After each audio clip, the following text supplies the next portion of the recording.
एक नगर में दो भाई राजू और दीपू नगर के गैराज में मैकेनिक काम करते थे। दोनों बहुत मेहनती थे। एक दिन गैराज में काम करते हुए भाई मैं सोच रहा था, अगर मैं ऐसे ही काम करते रहे तो एक दिन अपना एक गैराज खोल लेंगे और फिर जल्दी ही दूसरा और फिर तीसरा और जल्दी ही शहर में अपना एक गैराज होगा। ये कहने के बाद राजू और दीपू अपना काम बंद करके मुस्कुराते हुए ऊपर की ओर देखते हुए अपने ख्यालों में खो जाते हैं। सपने में राजू और दीपू अपने नए गैराज के उद्घाटन की रिबन काट रहे हैं। तभी पीछे से पीठ पर कोई धक्का देता है और दोनों घबराकर सपने से बाहर आते हैं। राजू के बगल में उसके गैराज का मालिक, गहरे शर्ट, काला पैंट और सिमटे हुए वाला आंखों पर चश्मा। तुम दोनों से एक काम सही से नहीं होता। कल तुम दोनों ने एक गाड़ी बना के दी थी, ग्राहक का फ़ोन आया था, उनकी गाड़ी से धुआं निकल रहा है और रास्ते में बंद हो गई है। ये 1 महीने में तुम्हारी 8वीं शिकायत है। मैं तुम दोनों को अभी काम से निकालता हूँ। अरे मालिक, ये भी तो हो सकता है कि उसकी गाड़ी ख़राब हो। हमने तो ठीक से ही काम किया था। ख़राब गाड़ियों को ठीक करना ही हमारा काम है। निकल जाओ यहाँ से। और मालिक वहाँ से दोनों को धक्के देकर बाहर निकाल देता है। राजू और दीपू अपने छोटे से कमरे के बिस्तर में सामने की दीवार विष्णु भगवान की तस्वीर टंगी है।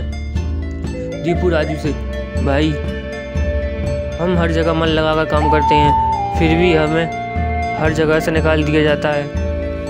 किसी को हमारी कदर ही नहीं। हाँ भाई, यहाँ किसी को हमारी कदर नहीं है। चल किसी दूसरी जगह जाकर काम करते हैं, वहाँ शायद हमारी कीमत हो। भाई पर अब हम करेंगे क्या? याद है माँ कहती थी कि भगवान का नाम लेने से सब मिल जाता है। हाँ चल सामान बांध, अब हम यही करेंगे, भगवान का नाम लेंगे और पैसे कमाएंगे। वो कैसे? हम बाबा बनकर लोगों को ज्ञान देंगे और उनसे पैसे लेंगे। वो तो ठीक है, पर हम लोगों को क्या ज्ञान देंगे? अरे वो जो हमें माँ देती थी। तू ज़्यादा बात मत कर, सामान बांध चल। हम राजा चंपक नगर की नगरी में जा रहे हैं। और राजू और दीपू रुद्राक्ष की माला कंधे पर रखी, मठमई टकरी और कलाइयों में रुद्राक्ष की माला, एक बरगद के पेड़ के नीचे चबूतरे के सामने। ये राजा सूर्यदेव का चंपक नगर है। हम यहीं से शुरू करेंगे। दीपू सुन, आज से तेरा नाम दीपू नहीं दीपेश्वर है, समझा? और मैं एक सिद्ध योगी, मैं यहाँ बैठता हूँ और ध्यान करता हूँ। तू नगर में जाके ये खबर फैला के सिद्ध योगी आए हैं और जो हर समस्या का हल देते हैं। ठीक है, मैं जाता हूँ।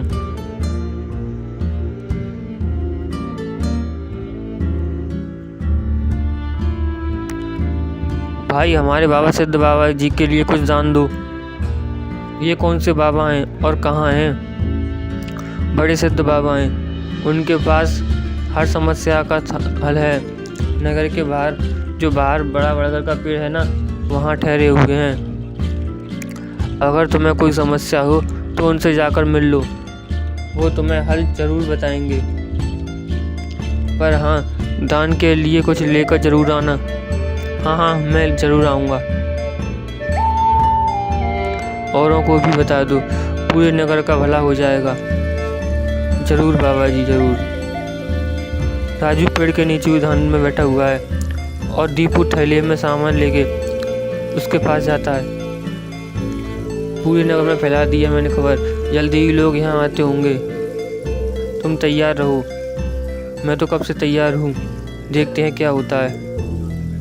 राजू फिर से ध्यान में बैठ जाता है। तभी नगर के लोग वहाँ आने लगते हैं, हाथ जोड़कर नीचे बैठे हैं। बाबा हमारा काम नहीं चल रहा, कृपा करें। आप जो भी दान के लिए लाए हैं बाबा के चरणों में रख दें और बाबा से गुरु मंत्र लें। दुकानदार राजू के पास पैसे रखता है और हाथ जोड़कर खड़ा हो जाता है। राजू इशारे से दुकानदार को अपने पास बुलाता है, उसके कान में कहता है, श्री राम। हर बिक्री के समय मन में यह नाम का जाप करो, बिक्री बढ़ जाएगी। याद रहे, अपना यह मंत्र किसी को नहीं बताना, अपनी पत्नी को भी नहीं। जैसी आपकी आज्ञा बाबा जी। महाराज, आप राजकुमारी के लिए एक योग्य वर तलाश रहे थे। हमारे गांव में एक सिद्ध योगी आए हैं। जो तेजवान हैं और राजकुमारी के लिए एकदम श्रेष्ठ हैं। गुरुदेव, मुझे आपके चयन पर पूरा विश्वास है। अगर आपने चुना है तो वह राजकुमारी के लिए अवश्य ही उत्तम होगा। सोने, जवाहरात और अनेक उपहार लाओ। हम अभी महान योगी के पास जाएंगे और उनसे राजकुमारी के विवाह करने का आग्रह करेंगे। हे तपस्वी, मैंने आपके बारे में जो सुना था, आप उतने ही तेजस्वी हैं। मेरा आग्रह स्वीकार कीजिए। राजू ध्यान से आँख खोलकर ध्यान से देखते हैं। जी महाराज, कहिए क्या परेशानी है आपको? मेरी इच्छा है कि आप मेरी पुत्री से विवाह करें और यह उपहार स्वीकार करें। राजू काफ़ी देर तक उपहार में लाए सोना चांदी और अनेक वस्त्र उपहारों को देखता है और फिर राजा की ओर मुड़ता है। महाराज, मैं तो एक सन्यासी हूँ, मुझे इन सब से क्या लेना? मुझे क्षमा करें, मैं आपकी बात नहीं मान सकता। दीपू चौंकते हुए राजू को देखता है। मैंने जो सुना था, आप उससे भी महान हैं। मुझे क्षमा करें यदि मैंने आपका अनादर किया हो। आप जब तक यहाँ हैं मैं कोशिश करूँगा। आपको कोई राजा सूर्यदेव उनको प्रणाम कर चले जाते हैं। ये दीपू, ये क्या कर दिया तूने? इतना अच्छा मौका हाथ से जाने दिया। अरे राज करते हम लोग, राज तुमने ये क्या हो गया है? मैं यही सोच रहा था, लेकिन फिर मैंने सोचा कि इतने दिनों से ईश्वर का नाम लेते लेते इतना तो समझ आ गया है कि ईश्वर के नाम अमृत में ऐसा क्या है जो मेरा सारा राज से टूटकर बहरागन बन गई। क्यों बहरागन पहन अपने पिता की याद न सही? मुझे राम नाम का धन मिल गया, जिसके आगे दुनिया का सारा धन फीका है। मुझे ये सब नहीं पता, पर हम यहाँ पैसे कमाने आए थे, ना कि साधु बनने। मैं अकेले ही सब संभाल लूँगा। तो मैं जो ठीक लगे करूँ, पर किसी मुसीबत में फंस जाओ तो पूरी श्रद्धा से ईश्वर का नाम लेना, तुम्हारी मुसीबत दूर हो जाएगी। तुम्हारा दिमाग खराब हो गया है। इतनी आसानी से मुसीबत दूर होती तो सभी खुश होते। राजू बस उससे देखकर मुस्कुराता है और ध्यान में बैठ जाता है। दीपू अपनी पोतली उठा के दाम में चल देता है। क्यों भाई, कैसा चल रहा है? सब बढ़िया, बस अब घर में सुख शांति भी है। ये भी बेवकूफ़ बन गया। राजू है तो चालाक, उसने ऐसी युक्ति की कोई उस पर सवाल नहीं उठा सकता। कुछ राशन करूँ जरूर। दुकानदार राजू के थैली में चावल डालने जाता है। तभी दीपू, ये क्या दे रहे हो? इतनी मिठाइयाँ और मेवे तुम्हारी दुकान में हैं और तुम ये कच्चे चावल दे रहे हो? इनमें से कुछ लो। पर बाबा, ये तो सब नहीं कहते। तुम्हें क्या करना है? जितना कह रहा हूँ वो करो। दीपू आगे जाता है और जौहरी की दुकानदार से, और भाई जौहरी कैसे चल रही है दुकानदारी? बाबा की कृपा से सब बढ़िया चल रहा है। कहिए क्या सेवा करूं? बाबा के लिए कुछ दान दो। जब इनकी मेरे सिर पर तगड़ा लेकर दान लेकर गाँव से बाहर हो जाऊंगा, फिर राजू के पीछे पड़ेंगे तो उसे समझ में आएगा। बाबा के लिए कुछ दान दो।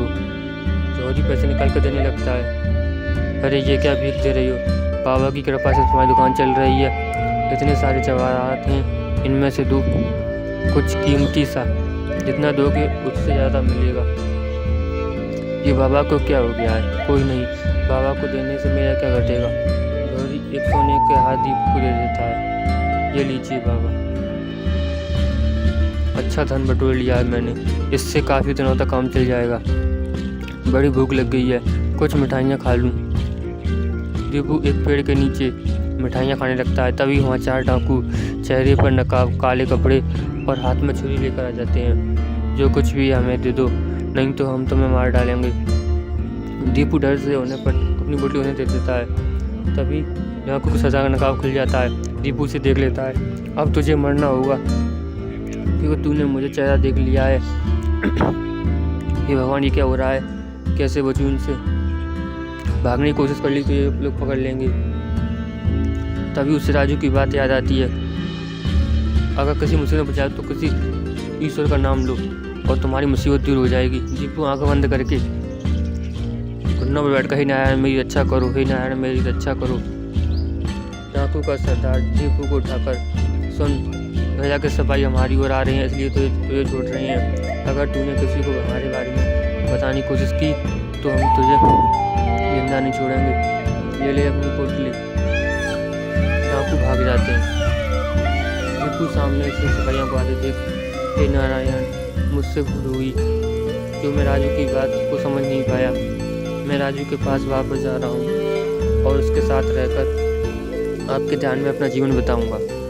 मुझे माफ़ कर दो राजू, मैं ईश्वर के नाम को नहीं समझ पाया, पर अब मैं समझ गया हूँ और तुम्हारे साथ ईश्वर का नाम का धन कमाना चाहता हूँ। राजू दीपू गले गले लगा